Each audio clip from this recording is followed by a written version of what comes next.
Oh man. I mean, where do I begin? Yeah, let's just get on with it. UFC 291 was a great card. Lots of great finishes across the card. I think only like two or three decisions at the most. Otherwise, finish by finish by finish, it was an excellent card.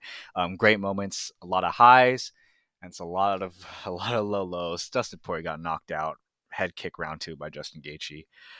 Um, yeah. So I just got back from a sports bar. I decided to watch UFC 291 at a sports bar, be out this time, out and about watching the fights. And yeah, I remember just leaving and then just driving home in silence. I've seen, I've since I'm just at a loss for words right now.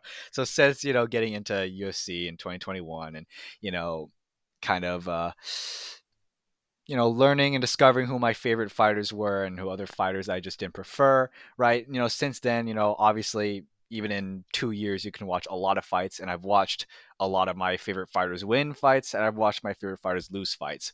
But I don't think that any low has matched tonight's low of watching Dustin Poirier get knocked out cold like that. I'm definitely very sad. I mean, it's not how I wanted the fight to end. It's not the result that I wanted. I didn't want him to lose. I didn't want the fight to end that quickly. Um, First and foremost, I gotta give Justin Gaethje the credit. I mean, like, that's hell of a way to avenge the loss. That is hell of a way to avenge the loss. Okay, a head kick like that out cold, like Justin Gaethje really lived up to his moniker. The highlight. Um, he ended the fight before it really even got started, and with a fantastic highlight finish with like a head kick. Like he saw potential in that first round. He saw it. It was glancing on Poirier. Poirier was definitely very weary of it because he was worried about the low kicks, and then just timed it perfectly. And also, it just shows how great of a sport MMA is. It has very high highs and very low lows. Um, and like people were pointing out, like they pointed out, like it was like not like destiny, but it was just a crazy change of fate. Because last year, as we all know, 1 year ago, Leon Edwards, you know, hit the head kick heard around the world on Usman for that amazing knockout finish, one of the greatest knockouts of all time. And then Justin Gaethje follows up with that a year later with another head kick KO to close out the pay per view and the main event. So I mean, MMA is just a great sport. I mean, I like I said, it's tougher for me to process this one because, like I said, I've never, even though I have seen Dustin Poirier lose before. Last time was against Charles Oliveira. Even though I was gutted because it was for the championship, I've never seen him get knocked out cold like that. Like he's only been TKO'd. I think like this is the third, like TKO KO'd. This is only the third time in the UFC, right? Conor McGregor, Michael Johnson. Yeah, this is the only time he's ever been knocked out cold like that. And yeah, I'm just honestly like I'm conflicted because I'm happy for Justin Gaethje because like I said, it's just a perfect way to avenge the loss. Like you cannot ask for a better way, to avenge the loss right off into the sunset. Get your title shot potentially, avenge the maybe even close out the rivalry. I don't know if we're gonna get a trilogy, and that's kind of what I was thinking. Like, Dustin's 34, right? Justin Gaethje is a little bit older, and but he won the fight, didn't take that much damage, so he could have one more title run left in him. Look, man, after you don't know what's gonna happen, like after getting knocked out like that at Dustin Poirier's age, right? And he's been through a lot of wars too. Okay, and we've seen this before. We saw this Tony Ferguson. I haven't even talked about Tony Ferguson tonight yet, but like, I'm worried about Dustin Poirier's future, but I'm gonna support him no matter what. I owe him a lot when it comes to my love for UFC and MMA. Um, so I'm not we I can't count him out and just say that, oh man, he's never going to be the same. But we've seen it before. Anyways, Tony Ferguson's fight. Let's just go through the main card now. Tony Ferguson, that was tough to watch. He just he didn't look terrible, but he got dominated the whole time on the feet, on the ground. Tony Ferguson just had no answer. And then just how that fight ended, just the way that that Bobby Green got the finish, you watch Tony Ferguson struggle in the arm triangle. You watch him struggle a little bit, and then just for to watch him fade out like that is just honestly, yeah, that's very gutting, and it is a display of kind of where he is at right now.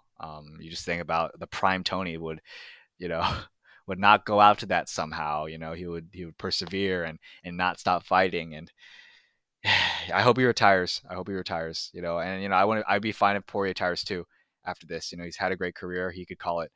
Um, let's see. What else do we need to talk about? Stad, Wonder Boy versus Pereira didn't go through. That sucks that the fight didn't go through, and Pereira needs to get a little bit more disciplined. This is not his first weight miss. Um, um, Jan Blachowicz versus Alex Pereira. I had that fight is very close. Like I said, I was at a sports bar, so I wasn't in the most focused environment. Even though I could watch it without commentary and not potentially be biased and swayed and just kind of only focus on what I was seeing versus also taking what I was hearing, um, because it was loud over there. But I still could say that I wasn't as focused as I want. Not like I was. It's not like I was just being distracted, but not my preferred environment of just zoning in on a close fight. I think going to the third round, I had it either 1-1 each or 2-1 Blachowicz. And that third round was also very close too. I'm trying to remember how that went. Blachowicz did get some control time at the end of the third round, but it was pulling ahead with the strikes. It was a close fight. I think based upon first watch, I just have it as a very close fight. I'd probably say not a robbery. I don't know if I would have given the decision to Pereira, but just coming off of just one watch of that fight, I wouldn't say it was robbery because it was close. Because Pereira definitely did more damage. He definitely outstruck Blachowicz. Other than the first round, Blachowicz didn't accomplish much with his grappling. Um, so I could see an argument for Pereira. I would say as of right now, what is it? Like maybe like an hour, a half hour after the fight. Um, Half hour after the fight, I'd probably say as right now, not a robbery. That is what I'm gonna go with. And yeah, anything else to talk about the card? Oh yeah. Okay, if you have 2023 bingo, okay, who had Derek Lewis with a flying knee to TKO finish. Okay, I did not expect that. All right, I mean, hey, seeing Derek Lewis with abs was definitely something new. But I did not expect it to come out of the gate with the Jorge Masvidal finish. Okay, that's probably what happened. He was probably like, dude, Jorge Masvidal's in the building. I got him with the BMS special. Right, hit the flying knee, get the finish. It was a crazy moment. Takes off his pants. He's like, yeah, you know how it is, and everybody's sticking their heads like what we were thinking. We were all thinking the same quote. A great moment for him.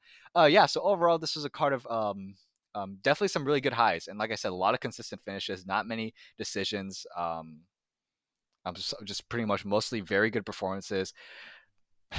A bittersweet moment for me. Um, at the main event, dude, I can't even talk about it. Oh my gosh, dude, it was close too. You could have argued either fighter for that first round, and then it was just the crazy finish. And but hey, that's what MMA is all about. I mean, like, look, let's look at like 2016. Okay, 2016. Let's see what's happening in 2016. 2016. I'm sorry, I keep repeating myself. Let's see. Tony Ferguson had just extended his lightweight win streak to 9 fights, right? And he after like dominating Rafael dos Anjos, right? Um, let's see what else. Bobby Green in 2016. What was happening with him? He was getting knocked out by Dustin Poirier. Okay, now fast forward some 7 years later, it's Bobby Green getting a win and Dustin Poirier getting a loss on the same card. Bobby Green submitting Tony Ferguson, and then Dustin Poirier getting knocked out cold. The last time that happened was in 2016. I mean, I'm pretty sure it was 2016. Let me fact check real quick. I mean, I don't think the details are that important because either way, it just shows that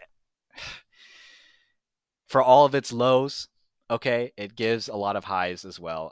MMA is the best sport ever, and I'm definitely, I've definitely come down from just crazy. Just what a month this has been. Like UFC 290, I was coming off of a high. Like I'm gonna get withdrawals from this event. This is an amazing event. I'm on a UFC high, and then now ending July, I'm just on a low. But hey, you just never know what's gonna happen in the sport. Anything can happen, and that's just why it's the greatest sport ever. And this is my first time really dealing with something like this of this magnitude. But yeah, we're just gonna move on and continue loving the sport for what it has to offer, and that includes the lows. But yeah, let me know your thoughts on this card. This was a great card. What do you think of this card overall? How'd you score Pereira versus Blachowicz?